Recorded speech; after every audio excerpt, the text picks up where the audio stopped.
episode 14 of All the Stitches. This is a channel where I talk about my quilting, knitting, cross-stitch, needlework, and whatever crafts I might be up to. Today is part one of a two-part Christmas episode where I'll be showing you some of my Christmas crafts.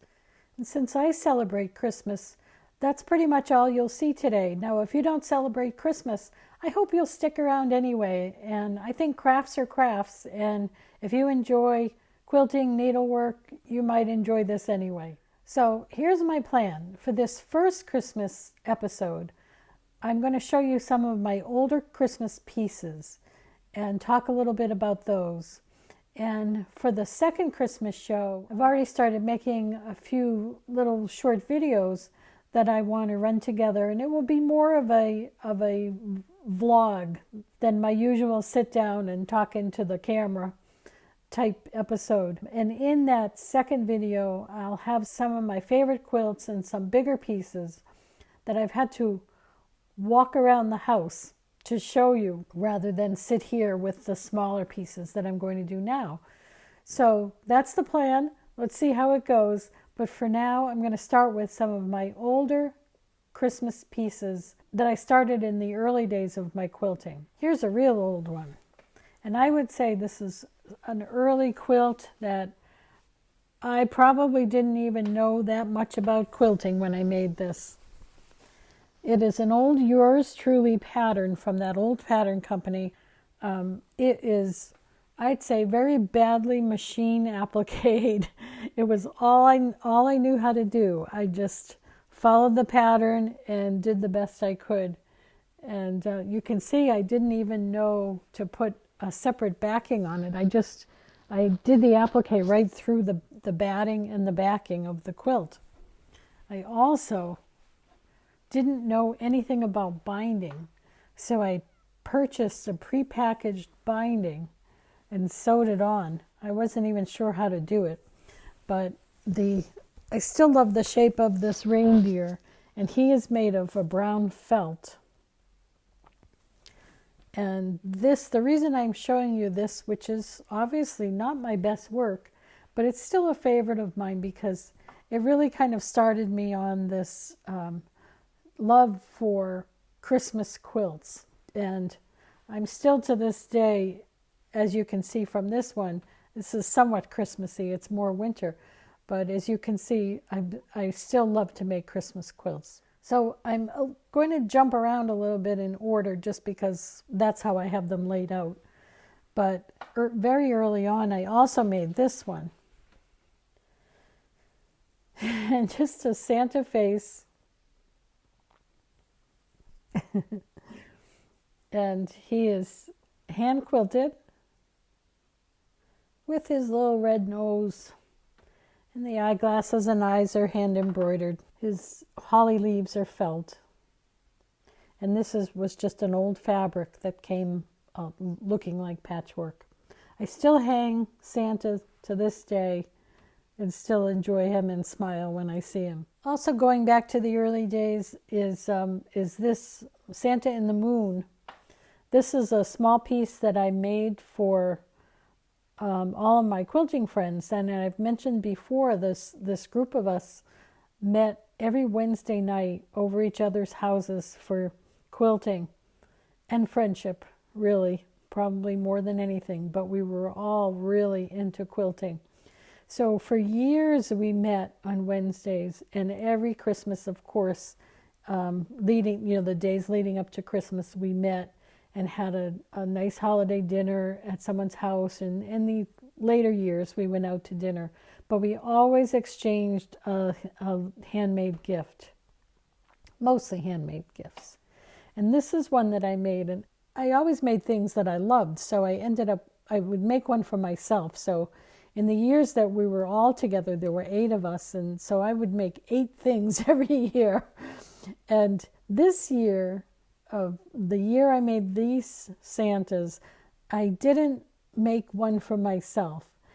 And because, you just run out of time. So I always thought, oh, too bad. It's kind of a hole in my collection. I don't have this one. Well, when one of our dear, dear, dear friends, Helen, passed away, her family wanted to give us some of her things from her sewing room, and this came out. So it came back to me, which is really nice, and it's nice to know that it was Helen's.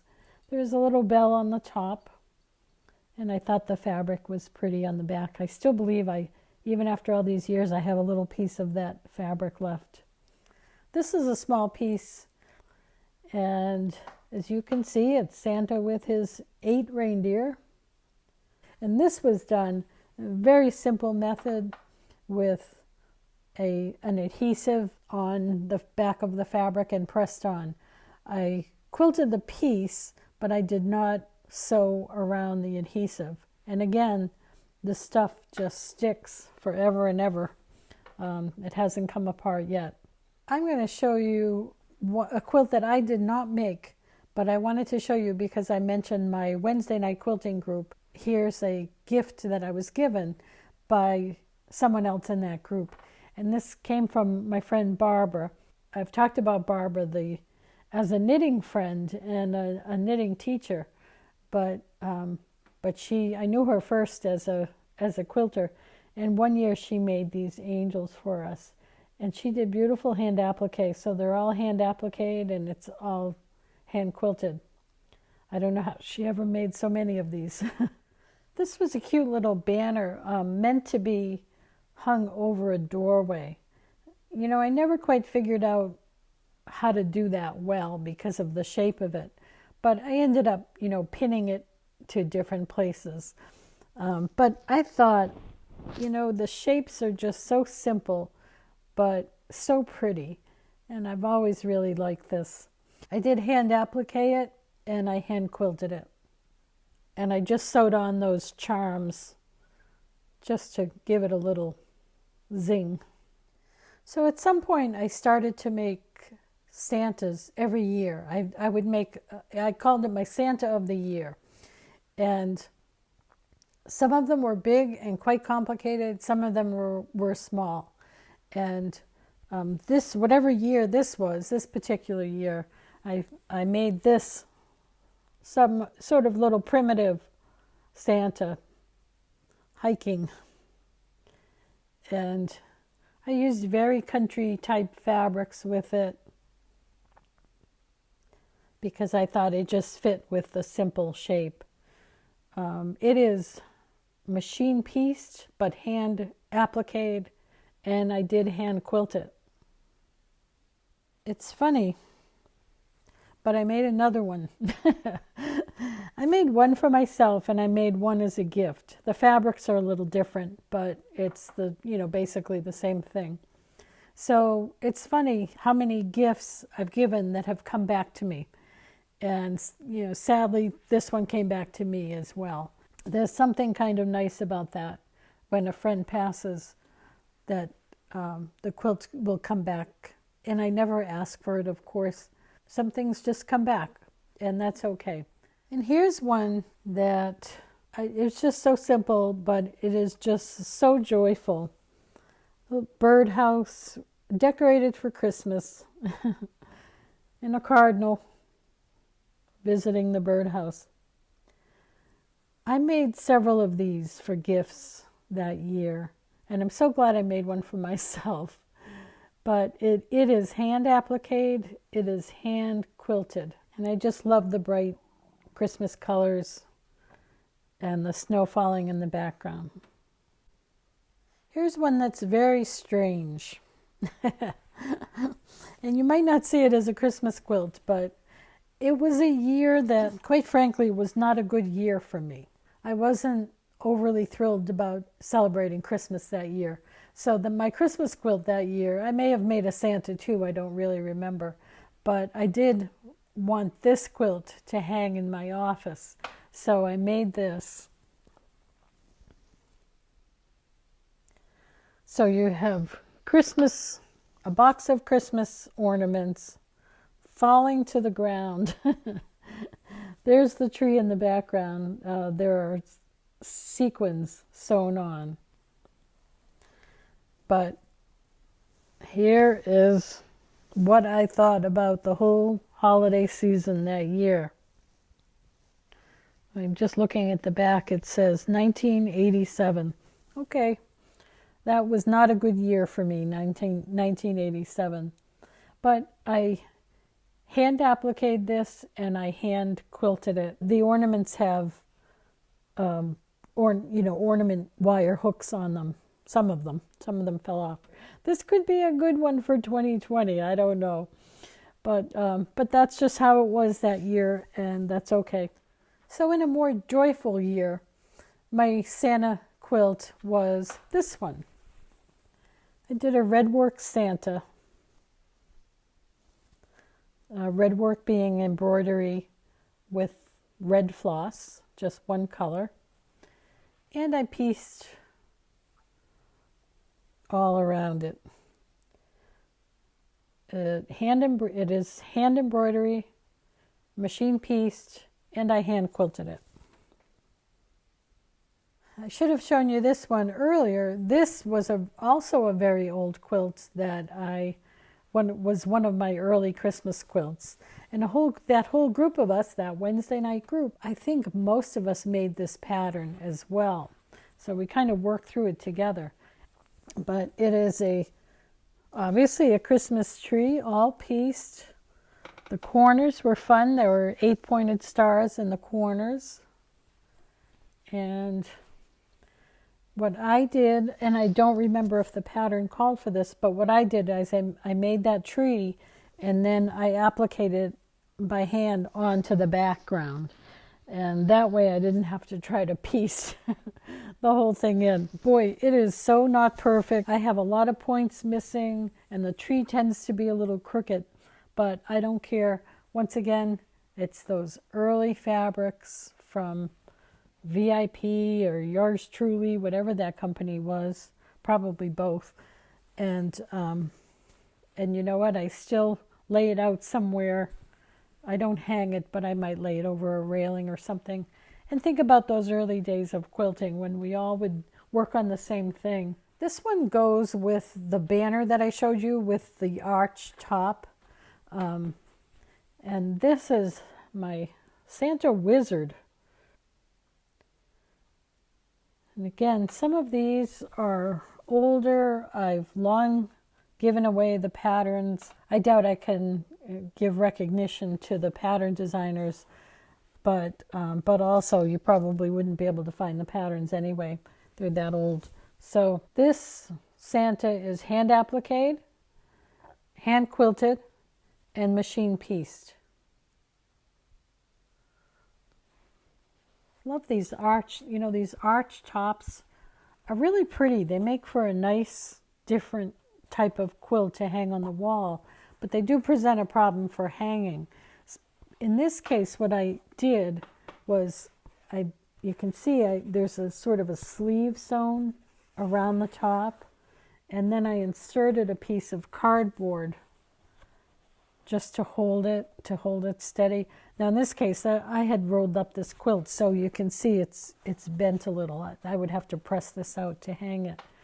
But I think that's a great method, and I just have a hanger at the top that I've sewn on the top, one of these curtain rings. And there's still more Santas coming, but I have one more thing, and that is this. Again, a Nancy Halvorsen pattern called Joy to the World from one of her books. And it might be the book Joy to the World, I'm not sure. This was made for my mother-in-law, Mildred. And once again, it was a quilt that came back to me. So the family, my husband's family, returned the quilt to me after Mildred passed away. So what I did with this one was machine applique using that blanket, machine blanket stitch all around the figures.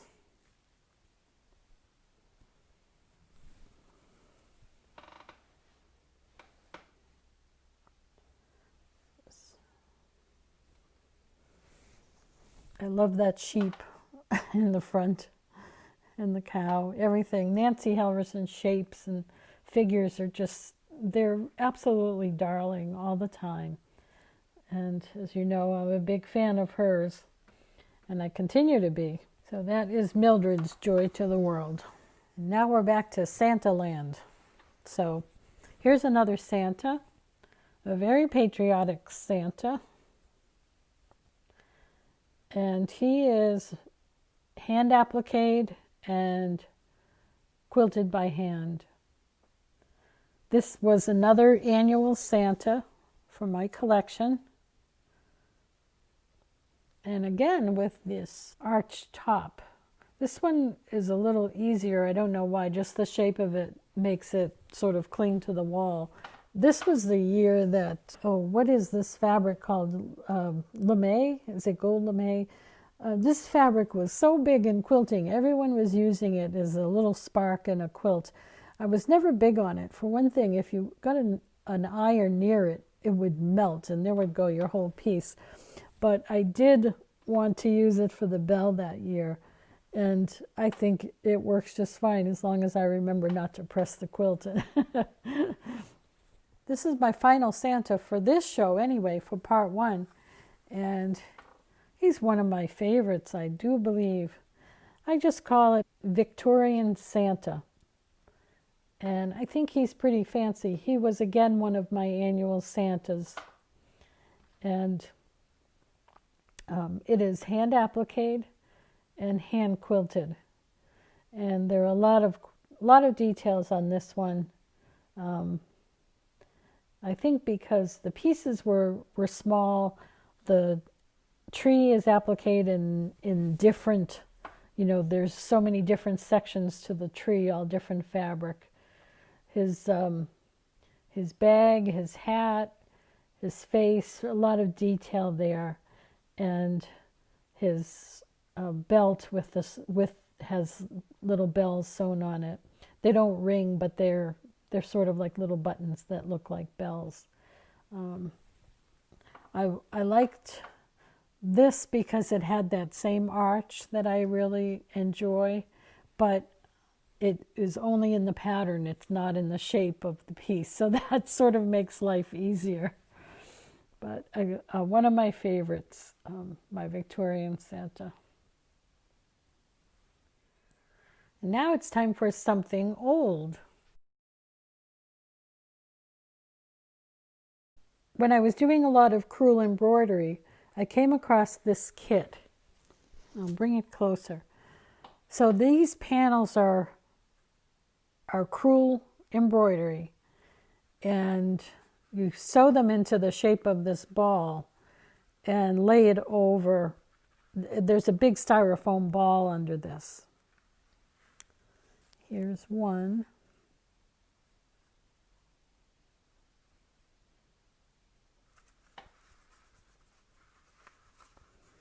Here's a lovely tree. I love the gold. Those are just big gold thread French knots that are lighting up the tree.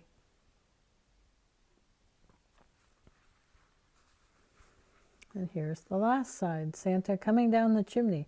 Not sure how he did that with that fire going, but there he is.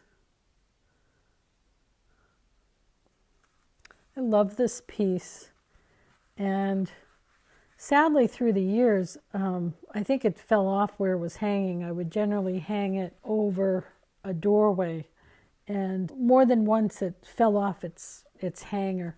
So there's a couple places that, like here, that, and you probably can't see that, but as it fell, of course, the styrofoam flattens out a little bit there. You can see it. I'm manhandling it here, so the ribbon's coming apart.